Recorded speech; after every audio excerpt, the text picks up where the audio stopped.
Krishnamurti was born in a village called Madanapalli. I've been to his house where he was born and where he lived. A century-old house, a cute little house, nice place.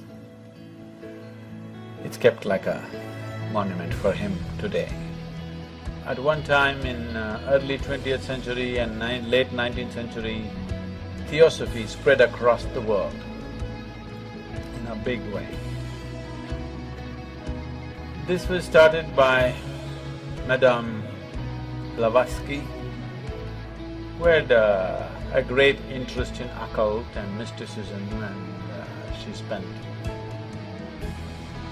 late 19th century and early 20th century saw a lot of British and other European seekers of mysticism traveling to India and exploring and writing lots of books, many of them, you know. Max Muller, Paul Brunton and many others. Blavatsky was even before them. These are all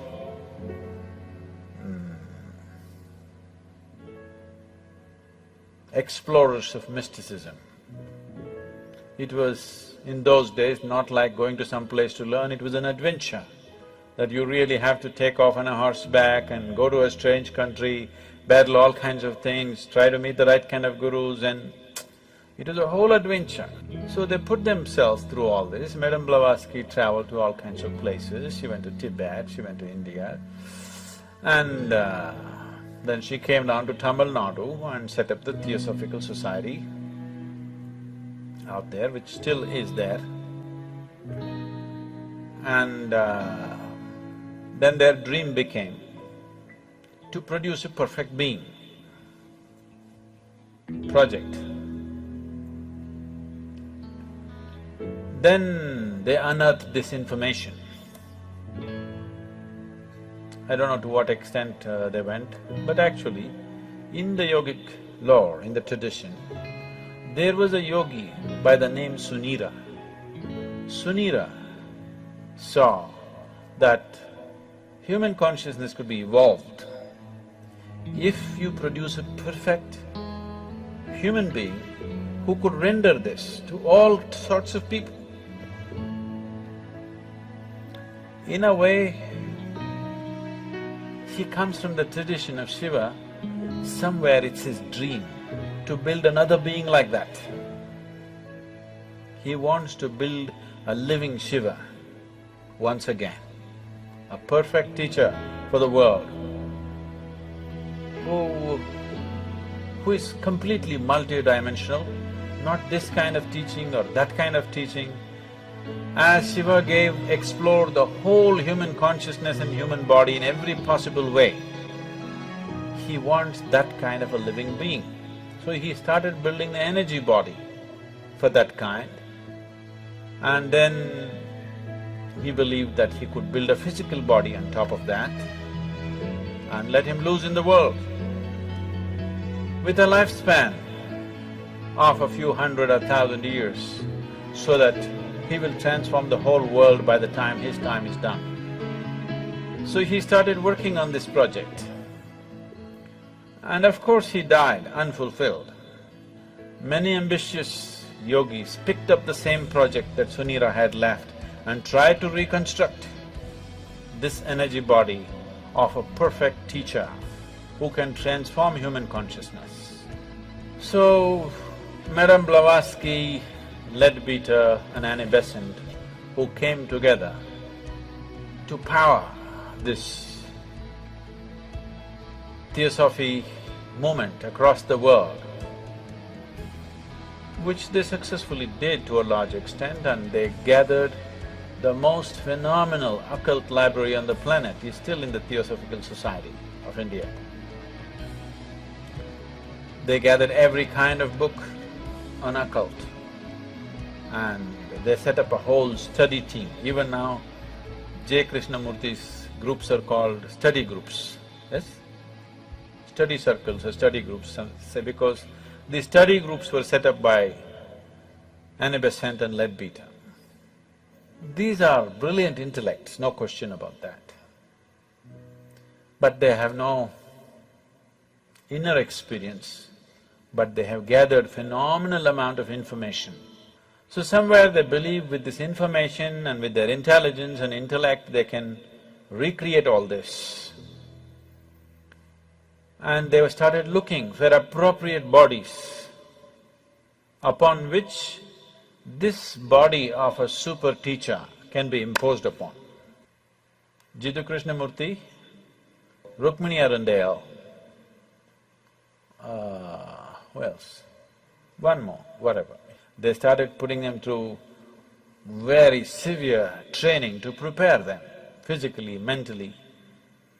But they have no inner experience. They're reading books and trying to do this to these boys.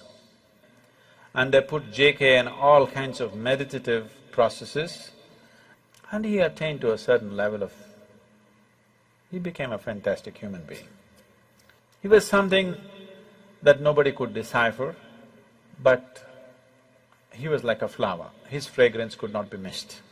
Then they decided, when JK was about 20 years of age, 27 or 28 years of age, this Theosophical Society decided to announce to the world that he is the world teacher. The perfect teacher has come. People gathered with great interest in this. JK came on the podium and he said, "I am not a world teacher." Poof! The whole Theosophical Society and their project, everything went down the tube. He had the courage and the sense and the wisdom to say, "I am not." Most idiots would have said, "Yes, I am the world teacher, I am the reincarnation of Buddha and Jesus and everything." Most idiots would have done that. He had the sense and the wisdom and the vision to say that I am not this nonsense that they're trying to make me out of. And JK came out of Theosophy and he started speaking. He's a brilliant speaker. So people gathered around him, enormous wisdom and sense. So when he spoke, people sat rapt. Quite magical, the way he speaks. You know, somebody was talking to me, when I was just 17, 18 years of age, someone was talking to me, JK study circles, it was fashionable. For all those people who think they're intellectual, you have to read JK, you have to listen to JK's audios, otherwise you're not intellectual enough. In the Indian intelligentsia, if you have not read JK, Kierkegaard and Dostoevsky, you have no brain actually. That's how it's treated. So it's like fashion. For everybody, they should have read this, whether they get it or they don't get it. You read Dostoevsky, you read Kierkegaard, you read Jiddu Krishnamurti, means you got some brain working. That's a gauge.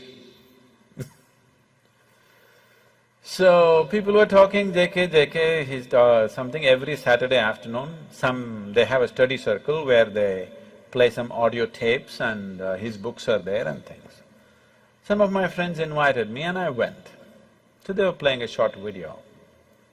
The man was sitting like this is the first time I'm seeing him, the first time I'm listening to him. He was still alive at that time. Just the integrity of the person is spilling all over him. Just the sheer integrity of the man cannot be missed. So, I didn't do much reading, I heard a few audios and watched a few videos. I enjoyed him, but I was too wild to listen to anybody. I had no time for anything. Life was calling me all the time. So I had no time to listen to my parents or my teachers or JK or IJ or XYZ, you know.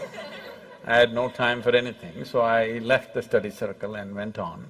Maybe I attended this for about 5 weeks, I remember very well. It was about 5 weekends I went there, every Saturday afternoon, just for about an hour and a half. They would play 1 half an hour video or audio, and then they'll all get into discussion and one big confusion. Because nobody around him understood what he's talking about.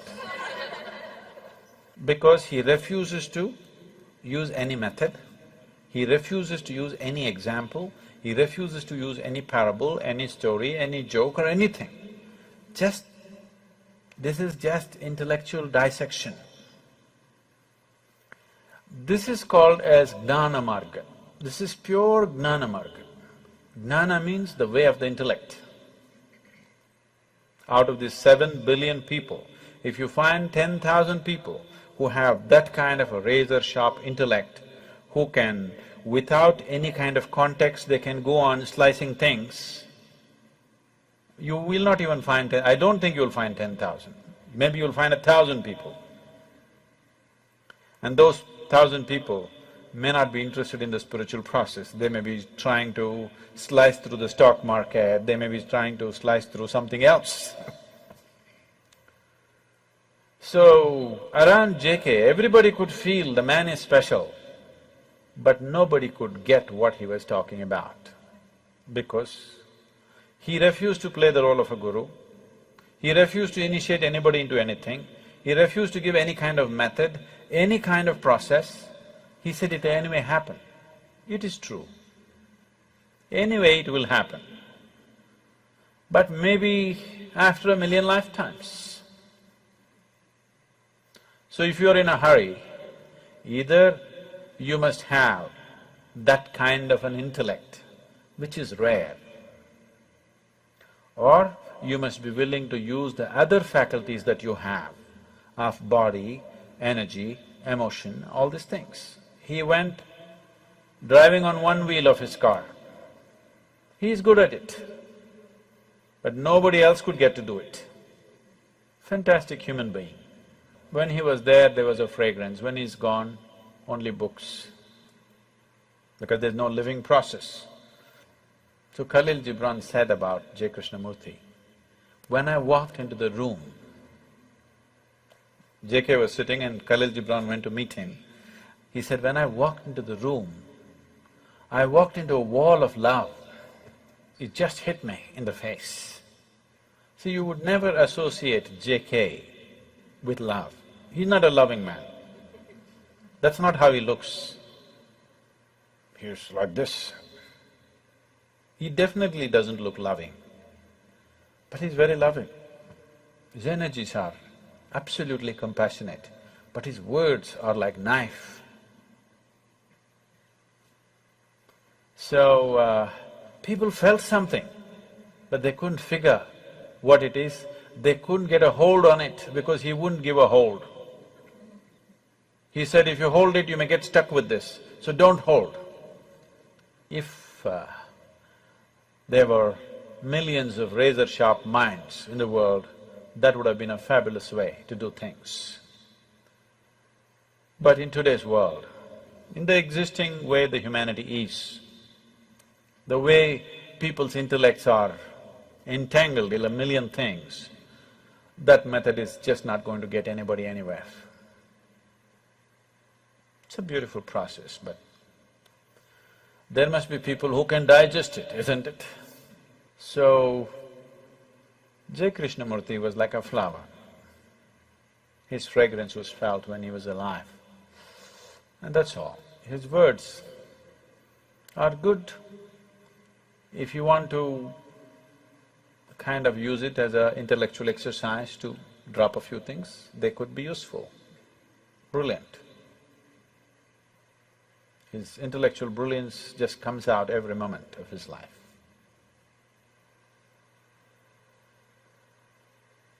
He started a few schools which are wonderful schools, they're still on.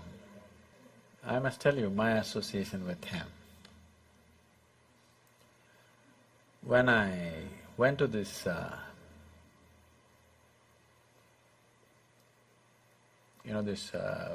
weekends for five Saturdays, Saturday afternoons, an hour and a half, that's my exposure to him. And one day he spoke about education. And it really gripped me. And it really twisted me inside out, because all the ideas, I had never thought of an alternative way of educating people. I was only thinking of how to dismantle all the education system in my mind. when he spoke about education, suddenly it struck me, there's another way to do this. So just this thought came to my mind. I was just maybe 17, 18, and I was living wild and I have dreams of running away somewhere. So I just thought if at any time if a child comes under my control, I would like to put the child to this kind of education. So, it just so happened, when my daughter had to go to school, when she got admission in some of the best schools in Ooty, but then it just flashed me in my mind that, okay, there's a JK school, why don't I send her there? And she went to that school and she spent 8 years studying there. So just those 5 Saturday afternoons, an hour and a half, that much impact he had on me, that I handed over my daughter to his care in one way or the other.